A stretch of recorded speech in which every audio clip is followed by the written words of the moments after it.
few of you. Lincoln, how did the opening day go for you? It was a fun day. It was fun. It was one beautiful day. A lot of great recruits here. Fun having so many former players back. Both guys that'll go through the pro day tomorrow, and then other guys are in the NFL right now. So it was a fun atmosphere. And then the team responded well, handled the non-padded day well. I mean, you're always looking for. It's a fine line of when you're not in pads of the intensity and the effort and aggression versus being safe. And we had as good of a first day as I can remember of, fast, aggressive, but also in control. And both sides showed some really good things. I mean, I think you could see that it was not the very first day defensively. Certainly looked a lot different than last spring. Now that's it's one day, but you could tell there's a more confidence and just more knowledge of the system overall, and then more importantly to me, just the mentality that we want to play with and practice with defensively. That's the norm now. It's not something that's new to us like it was a year ago at this time. So, yeah, really good first day. Healthy, fast, fun to watch. Any players catch your eye? Yeah, there are several. Several freshmen did some good things. Got a couple of those guys that at least don't have the deer in the headlights look yet, so that's a good thing. You could tell that the quarterbacks you could tell we don't have a new face in the room.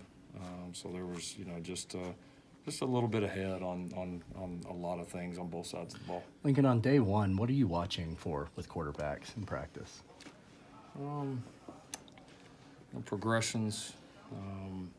I think just kind of how they manage and run the group. They can throw 7-on-7s on their own. They can throw 1-on-1s on their own. They can do a lot of stuff on their own throughout this time, and that's and those things will grow and improve. But just how are they managing and running the group from more of an overall perspective? And certainly we'll break down individual plays, but you could just tell when a guy's out there running it efficiently and the group's running smoothly, and when it's not happening. And so that was kind of our goal today, and I thought both our guys did a good job of it. When you get out there in an offseason like this, you kind of keep an eye on guys like Jaden Hazelwood and TJ Pledger, guys that kind of got a taste to see if they're showing a little bit more confidence. Maybe Sure, they have sure. Because that's that next step that we always talk about, and we've got a lot of guys on this team, both sides of the ball, skill, front, everything, that are primed to make that have showed promise, that have made some plays in games, that have gotten some experience, that this is not new to now, that for us to be the team we want to be, they are going to have to take that next step. And that's often the hardest step to take, because it takes the very most that they're willing to give, and then some. And so it's guys are getting challenged to do it, and that'll need to unfold this spring. Lincoln, I know we asked you about it yesterday, but today there was some news about some basketball tournaments being canceled or limited, whatever. Are you guys still having those conversations? Are you worried about the spring game at all? I'm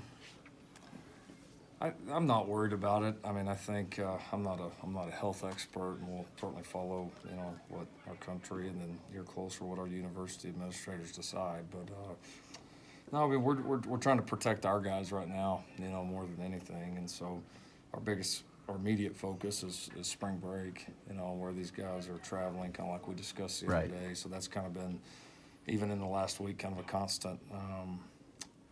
It's changed quite a bit in the last week. So I'm trying to just educate those guys and make sure that they're safe during that time. So that's the main focus right now. If OU was to go to online classes or whatever after spring break, would you guys not be able to practice? I mean, how would that work? That'd be a decision the university would have to make. Yeah. I think there's a couple options on the table. One is, not having classes, but, some events like this or controlled environments like we can create here, potentially allow you to be able to still get work in.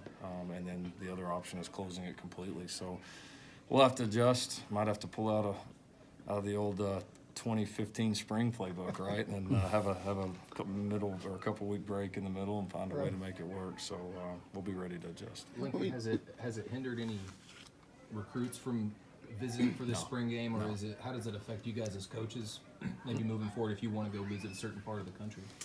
Yeah, it hasn't affected any recruits. We've had even maybe even more than normal. And some of that I think is due to the February dead period and guys not being able to come in. So some of it to be expected, but no, we've had a lot of guys here in the last few weeks. Expect a lot more. Haven't had any issues there. As far as the recruiting period, I mean, obviously 99.9% of our recruiting is done here in the U.S. And so as long as it stays, relatively controlled there, then if it's like it is right now, it's not going to affect us, but we're going to certainly keep tabs on it to make sure our coaches are safe. You got a couple of young quarterbacks that hadn't really played a lot. Mordecai was involved in the competition last year more than Spencer. How do you guard against them trying to do too much impression? It's just the first day, but they're both going at it and not trying to do too much, I guess. No, it's always a concern, but I think for them it's just not focusing on the competition and just focusing on just what they can do individually as players and how they need to improve. They both got some similarities, but there's a lot of differences too, and they've got different strengths and weaknesses right now at this point, and so those are the areas that we're trying to focus on. It's not the setting where we walk into the meeting room every day and, well, here's the update on the competition, and Spencer won this day and Tanner won. I mean, we never. The only time we lightly discuss it before we start practice, and probably won't discuss it again until it's time to name somebody a starter. I mean, it's just about the individual focus, and I think both those guys are confident enough that if they play their best ball, that they're going to win the job. When you watch guys compete, do you learn stuff how they deal with Sure. competition? Absolutely. That's why you try to simulate it. You try to put them in those positions as much as you possibly can. That's part of why I love doing it, because you learn about those guys and you learn it pushes them to a level that's just hard to do on your own. Lincoln, you mentioned, how nice it was to get out there and see your defense, kind of starting from a different, starting point, I guess. How difficult is a head coach for you, or do you look at it as being difficult to get through an off season now? Because I think with the change of signing days and retaining coaches, change of signing days, people are getting let go at different times now, and I know a lot of people panicked about Alex and jobs, during the off season. How difficult is that kind of to navigate as a coach now? I think it comes down to how prepared are you, having the right people in here, building a program and culture that the people that are here they want to stay.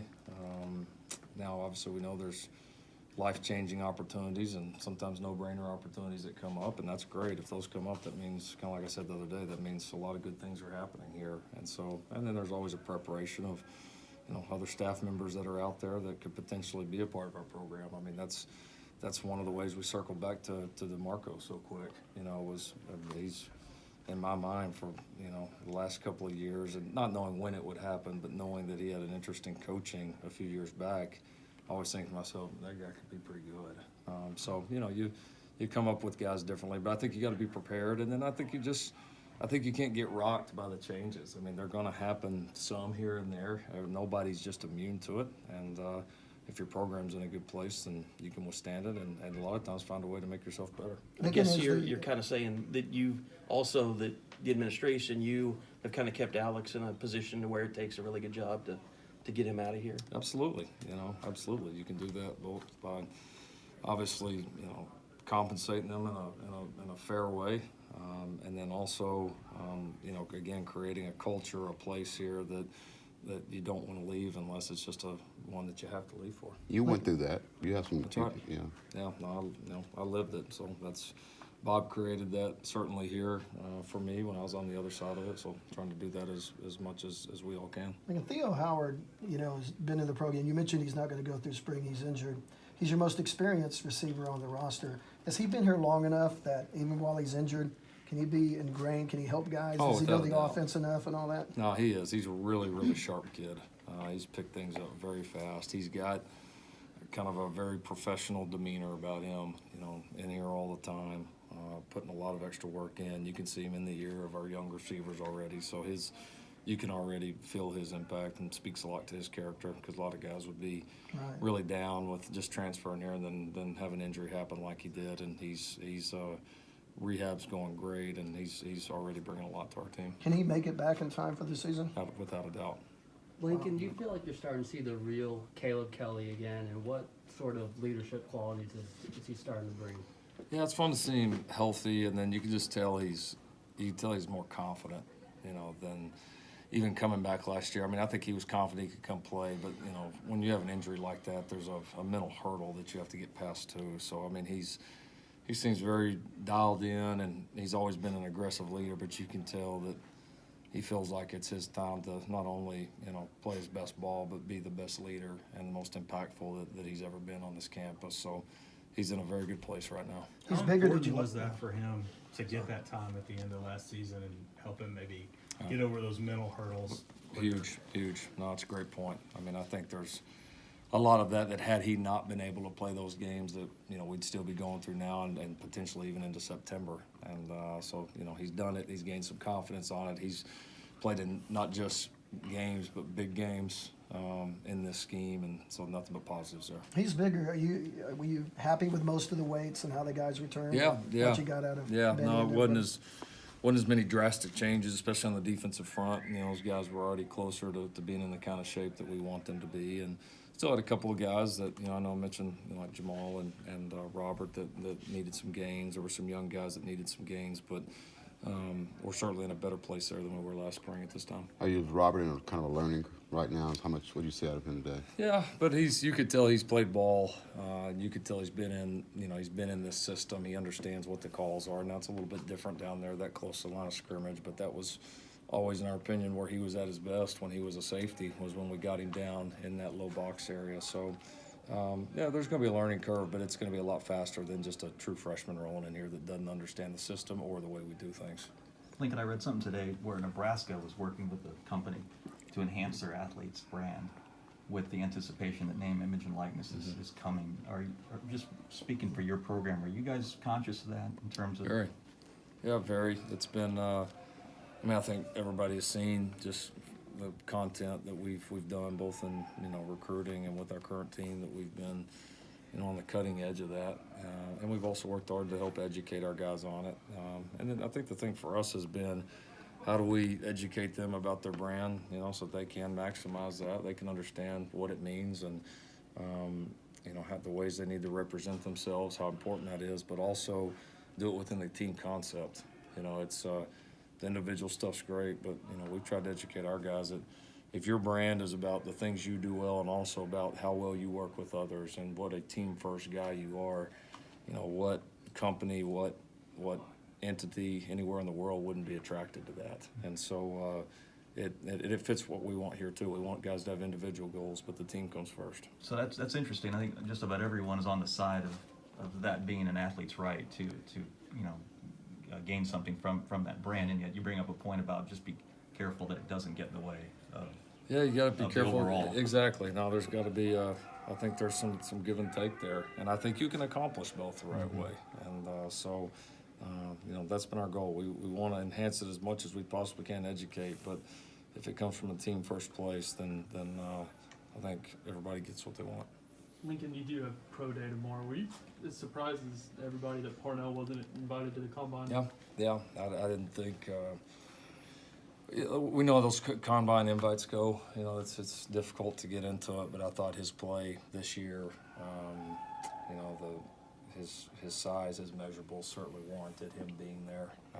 But that's, you know, we can go on down the line of guys that should have been there that are now all pros, Hall of Famers, this and that. So it's certainly not going to keep him from having the opportunity that he wants. So he needs to go have a good day tomorrow, which he will. And sounds like his process has been really good so far, and excited about his growth. And you know, he's a good player, though. A lot of people have seen that. You've obviously coached 2 first-round picks at quarterback, and now you've got Jalen going through this. Do you feel like you have an advantage, you know, in being able to help quarterbacks kind of get through this NFL process as much as you talk to NFL people too? Yeah, I think so.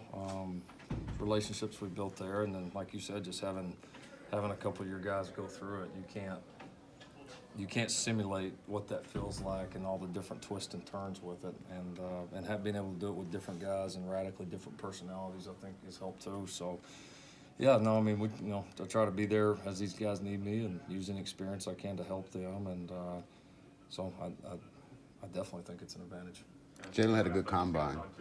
What's that? Jalen had a good combine from what it seems like. Yeah. Impressive. No, I think, you know, what everybody saw was obviously pretty impressive. He obviously tested well, which was no surprise. And then just the feedback from the coaches and GMs, all that on how the meetings went was extremely positive. So he's helping himself, which is no surprise to anybody.